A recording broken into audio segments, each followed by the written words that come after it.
Assalamualaikum warahmatullahi wabarakatuh. Baik, di sini kami akan menjelaskan bersama rekan saya yaitu Khaironi mengenai hukum adat, ciri-ciri hukum adat dan sifat-sifat hukum adat.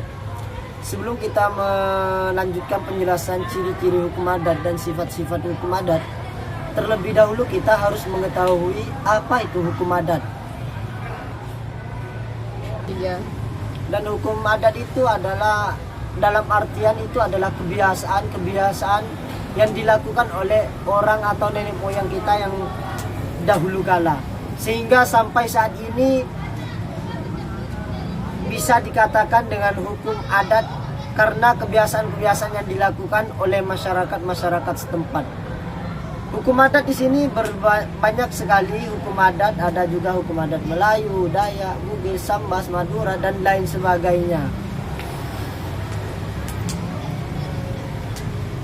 3.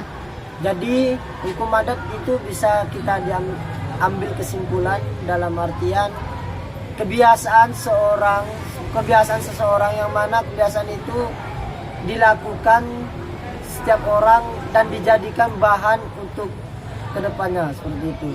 Jadi lanjut juga dengan penjelasan ciri-ciri hukum adat. Di sini ada beberapa ciri-ciri hukum adat yang diketahui. Yang pertama itu namanya religius magis, yaitu menurut kepercayaan tradisional Indonesia. Sebab setiap masyarakat dunia diliputi oleh kekuatan gaib yang harus dipelihara agar tetap aman, tentram, tidak sembarangan.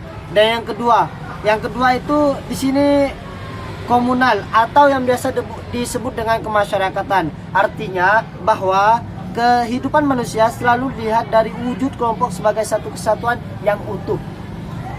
Individu satu dengan yang lainnya tidak dapat hidup sendiri. Dan yang ketiga di sini adalah demokrasi, yang mana demokrasi itulah bahwa segala sesuatu selalu diselesaikan dengan rasa kebersamaan. Kepentingan bersama lebih diutamakan daripada kepentingan pribadi. Jadi kepentingannya itu dikerjakan sama mengutamakan yang lain kebanding diri sendiri, seperti itu.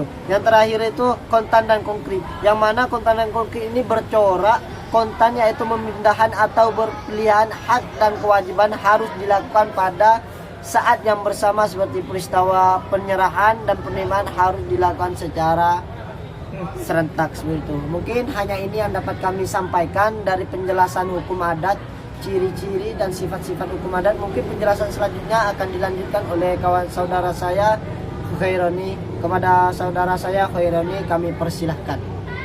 Ya. Assalamualaikum warahmatullahi wabarakatuh. Baik, di sini saya salah satu anggota dari kelompok 3 mata kuliah hukum adat akan melanjutkan penjelasan dari pemateri pertama, yaitu saudara Irfan, yang mana di sini saya pribadi akan menjelaskan tentang sifat-sifat hukum adat sendiri. Jadi hukum adat itu mempunyai beberapa sifat, ya. Di antaranya yang pertama yaitu sifat tradisional, ya. Sifat ini menunjukkan bahwa masyarakat adat bersifat turun-temurun. Terus disusul oleh sifat yang kedua, ya, yaitu dinamis, seperti itu. Terus yang ketiga yaitu terbuka, sederhana, musyawarah dan mufakat, bersifat suka pamor atau biasa yang kita kenal dengan istilah keramat. Dan juga yang terakhir yaitu bersifat luwes. Mungkin itu saja sifat-sifat dari pada hukum adat yang bisa saya sampaikan pada penjelasan kali ini di mata kuliah hukum adat, khususnya di kelompok kami yaitu kelompok 3. Sekian, terima kasih.